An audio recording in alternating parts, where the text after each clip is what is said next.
Hello gentle ladies and gentle man's. ഇത് കണ്ണൂരാണ്. കണ്ണൂർ ആയിരിക്കര കടപ്പുറമാണ് ഇത്.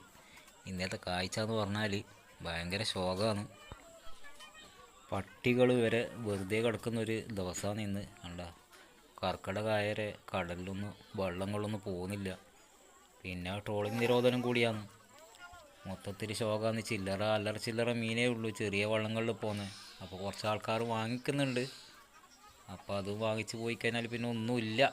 ഏയ് അപ്പോൾ തലച്ചുമട് എടുത്തിട്ട് മീൻ കടത്തുന്ന ആൾക്കാരല്ലേ കരക്ക് കുറേ ആൾക്കാർ ഇങ്ങനെ ഇരിക്കുന്നുണ്ട്. ബംഗാളികളാണ്. ഇവിടെ യൂണിയനും കാര്യങ്ങളൊന്നും ഉണ്ടോ ഇല്ലയോ എന്നൊന്നും അറിയില്ല. പിന്നെ ഇതാ മഞ്ഞയും മറ്റേ പച്ചയും കോട്ടലിൽ ഇട്ടിട്ട് ഇങ്ങനെ കുറച്ച് ആൾക്കാർ കരക്കിരിക്കുന്നുണ്ട്. ഇന്നത്തെ കൂലി പോയി. കാരണം എന്ന് പറഞ്ഞാൽ ഒന്നുമില്ല. ഇപ്പോൾ ചെറിയ വള്ളങ്ങളിൽ പോകുന്ന സാധനങ്ങളേ ഉള്ളൂ. അപ്പോൾ അതിന് കുറച്ച് റേറ്റും കൂടുതലാണ്. ഇപ്പോൾ വണ്ടിയെല്ലാം കാണുന്നില്ല കട്ടപ്പുറത്ത് കിടക്കുന്നത്. മീനൊന്നും ഇല്ലാത്തതുകൊണ്ട് വണ്ടിയും അങ്ങനെ ഇതാണ്. അപ്പോൾ എല്ലാവരും ഷെയർ